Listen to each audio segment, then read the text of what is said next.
Tere taas! No üldjuhul me ju kasvatame endale tomateid seemnest ja alustame sellega juba märtsikuus. Aga suve esimeses pooles on väga hea mõte endale uusi taimi kasvatada ka pistikutest.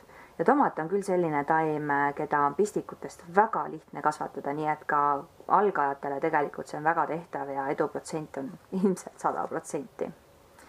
Tomat on selles mõttes ka huvitav, et temal ei tule juured alla ainult sõlmekohtadest, vaid tegelikult kogu varre ulatuses. Ja kui me näeme siin selliseid heledaid, valgeid, paari sentimeetrisi juuri, siis me näemegi, et need juured on väga hea tervise juures ja praegu olekski just õige aeg ta mulda istutada.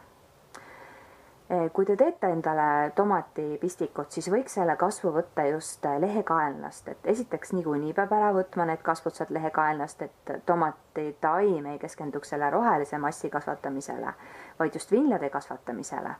Ja seetõttu ka, et kui te olete võib-olla külas kellegil ja näete, et ta on kasvatamas mingit huvitavat tomatisorti, siis selle proovimiseks ju tegelikult ei pea ootama järgmist aastat, millal saab seemnest seda sorti kasvatada, vaid võibki paluda endale ühe kasvu sealt lehekaelnast ja see siis vette pista.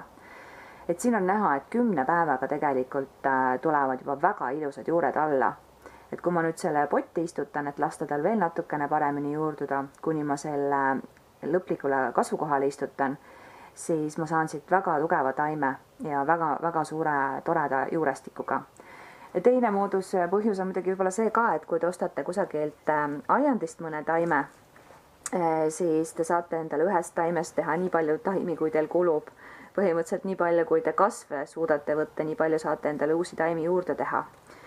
Tomati pistikust paljundamise puhul on veel see tore asi, et see võidab teile aega isegi, ma ütleks 5 või 6 nädalat. Et seemnest ette kasvatamine on tegelikult ikkagi üsna pikk protsess. Aga kui nõnda toimida ja endale pistikust neid kasvatada, siis te võite endale teha, võib-olla isegi nagu tasuta nii palju taimi, kui teil vähegi kulub.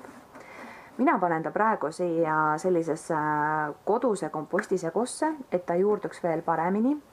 Kui ma nüüd istutan ta tema lõplikule kasvukohale, siis ma veel näpistan selle ühe lehe ära, istutan ta veel sügavamale, et tal areneks välja veel parem juurestik, mis siis toetaks seda taime vee ja toitainetega. Ja siit on juba näha ka, et selle lehekaelnast on omakorda jällegi kasv tulemas ja siit tulebki minu uus taim. Nii et ma praegu jätan ta siia kasvuhoonesse veel nädalaks juurduma, siis istutan ta kasvukohale ja niimoodi ma saan teha endale nii palju taimi, kui ma vähegi soovin. Nii et tehke teie ka.